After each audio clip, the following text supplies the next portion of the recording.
Hi guys, welcome to Anushala by Anushree. आज हम from trade to territory chapter को conclude करने वाले हैं इस लेक्चर में।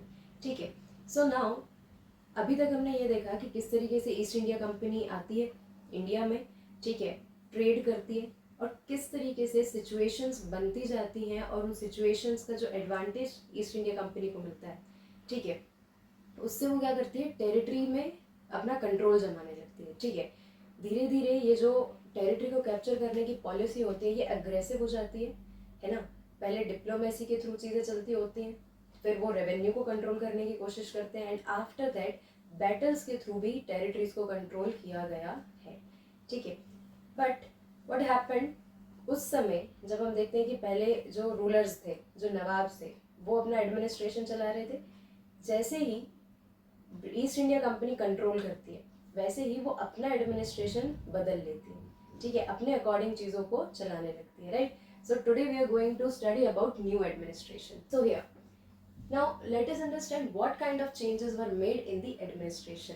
ठीक है, तो उनके एडमिनिस्ट्रेशन में एक पोस्ट है गवर्नर जनरल, ठीक है, जो बाकी गवर्नर्स को हेड कर रहे हैं। ठीक है, see at that period during the time of Warren Hastings जो होते हैं वो फर्स्ट गवर्नर जनरल होते हैं इन इंडिया। वॉरेन हेस्टिंग्स जो होते हैं वो फर्स्ट गवर्नर जनरल बनते हैं। ठीक है, and there were three presidencies. Initially हमने देखा कि बंगाल वाज इम्पोर्टेंट, राइट। इसी तरीके से दो और रीजन्स होते हैं जो बहुत इंपॉर्टेंट बनते हैं economically as well as politically.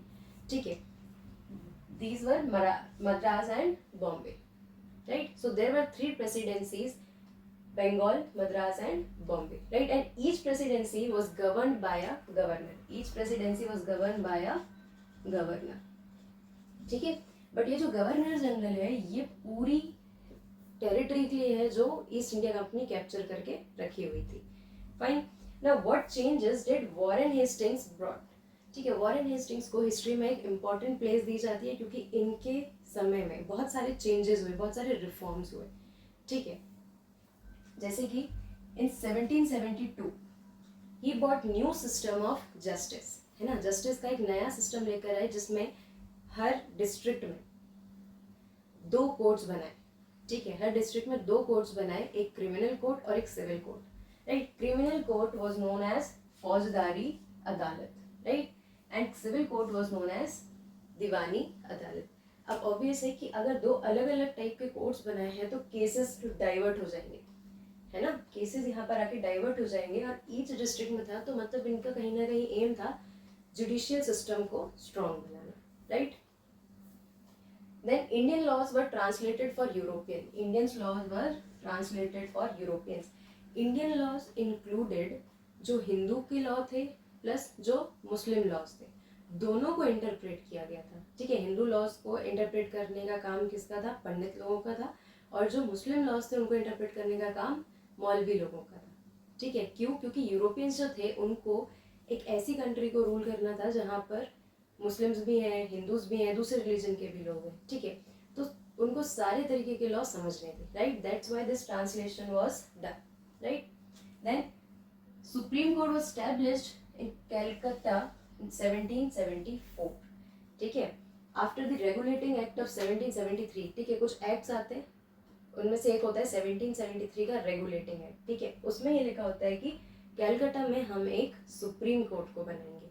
ठीक है, then collectors became the new center of power. Collectors became the new center of power. अभी तक हम ये देख रहे थे कि नवाब्स जो है, जमींदार जो है, वो लोग क्या कर रहे हैं, टेरिटरी को कंट्रोल कर रहे हैं। बट अब यहाँ पर एक फॉर्मल एडमिनिस्ट्रेशन आ रहा है जिसमें कि कलेक्टर जो है he became the new center of power.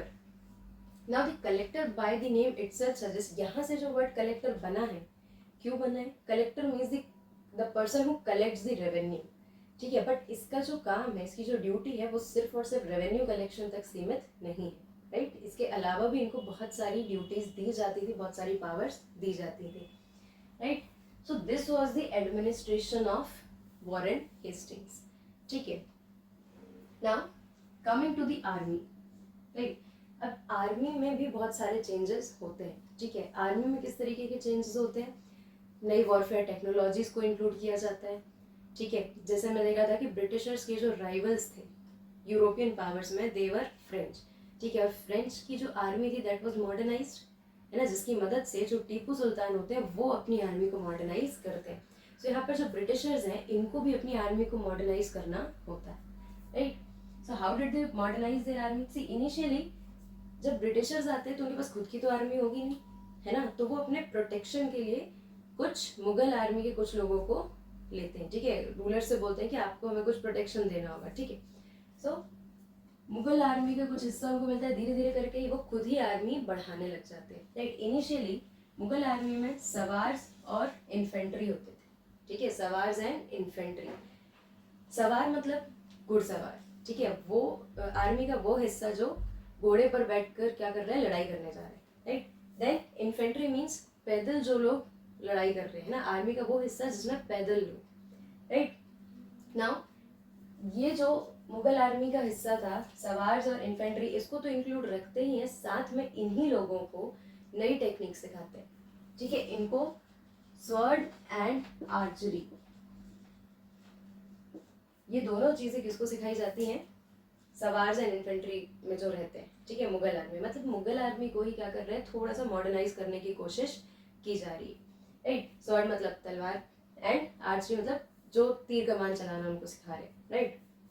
Then East India Company followed the method of Sepoy army. Now Sepoy सिपाही के लिए यूज किया हुआ इंग्लिश वर्ड, ठीक है, जैसे हम हिंदी में सिपाही बोल रहे हैं वैसे ही इंग्लिश में सिपॉय, राइट। ना सिपॉय आर्मी क्या होता है? इनिशियली जो मुगल रूलर्स थे, ठीक है, जो जमींदार थे, जो आपके नवाब्स थे, ठीक है, वो लोग क्या करते थे, एक स्टैंडिंग आर्मी रखने की बजाय, क्योंकि एक्सपेंसेस बढ़ रहे थे, वो क्या करते थे, जो पीजेंट्स होते थे, जो फार्मर्स होते थे, उनको ट्रेनिंग देकर अपनी आर्मी में कुछ पीरियड के लिए रिक्रूट करते थे। ठीक है, मुगल्स को ये आइडिया अच्छा लगा, तो सॉरी ईस्ट इंडिया कंपनी को आइडिया अच्छा लगा, तो उसने क्या किया, सिपॉय आर्मी का रूल फॉलो किया, right. It means that recruiting peasants and training them as professional soldiers, and training them as professional soldier मतलब कि कुछ महीने की रिगरस ट्रेनिंग के बाद उनको प्रोफेशनल सोल्जर्स बना दिया जाता था, right. So this was the sepoy army. Then introduce warfare technology, है ना, नई राइफल्स लेकर आए, ठीक है, जो न्यू बॉम्ब्स को उन्होंने इंक्लूड किया, राइट। अब यहाँ पर क्या होता है कि ये जो सारी चीज़ें होती है, जैसे सिपॉय आर्मी, ठीक है, फिर इनके पास जो वॉरफेयर टेक्नोलॉजी मतलब अलग अलग तरीके की जो राइफल्स, जो बुलेट्स उनके पास आई थी, इन सब से कुछ कंडीशंस बनती हैं जो सिपॉयज को डिसअपॉइंट करती हैं। ठीक है, कैसे? See the bad conditions of these sepoys led to their active participation in 1857 revolt, है ना।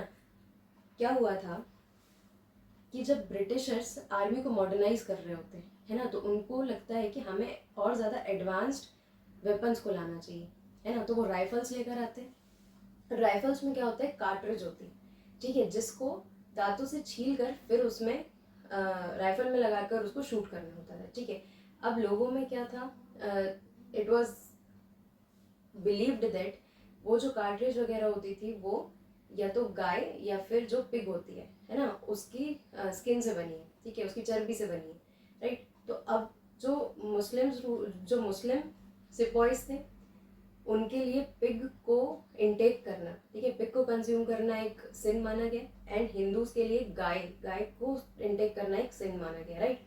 सो दोनों ही रिलीजन के जो सिपॉइज थे वो इसका विरोध करते हैं, गेटिंग। और one more thing is that, एक और बिलीफ ऐसा होता था कि सिपॉइज का जो खाने का आटा होता था वो कंपनी की तरफ से आता था, right.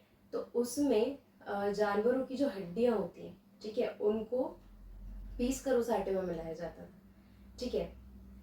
Then all these things led to the sepoys disappointment, ठीक है, और इनकी डिसअपॉइंटमेंट के कारण ही क्या होता है, ये 1857 के रिवोल्ट में पार्टिसिपेट करते हैं, और धीरे धीरे सिपॉइज को भी ये चीज़ समझ में आती है कि हमसे ही, क्योंकि just because we are recruited in the army, ठीक है, हमसे ही हमारे देशवासियों को या हमारे गाँव वालों को ही हमारे हाथों से मरवाया जा रहा है, ठीक है। So all these things led to the disappointment of sepoys, और वो फाइनली क्या करते हैं, 1857 के रिवोल्ट में किसकी तरफ से लड़ते हैं, इंडियंस की तरफ से लड़ते हैं, है ना। वो डिनाई कर देते हैं ब्रिटिशर्स को कि हम आपकी तरफ से नहीं लड़ेंगे, right. That's why after the revolt of 1857 एक आउटकम ये भी होता है कि ब्रिटिशर्स जो हैं अब उन्होंने अपनी आर्मी में यूरोपियन सोल्जर्स की संख्या जो है वो बढ़ा ली है। क्यों? क्योंकि अब उनको ट्रस्ट कम बचा है इंडियन सोल्जर्स के ऊपर, right? So this is it, that's the complete chapter. अब 1857 जो है इसको पढ़िए 5th चैप्टर में, राइट? वहाँ पर इसके कॉजेस और इसके रिजल्ट्स दोनों को ही बहुत ही ज़्यादा डिटेल में एक्सप्लेन किया गया है, right? So I hope I made this chapter clear to you. If you have any doubt, do ask me in the comment section, and don't forget to like, comment, share and subscribe. Thank you.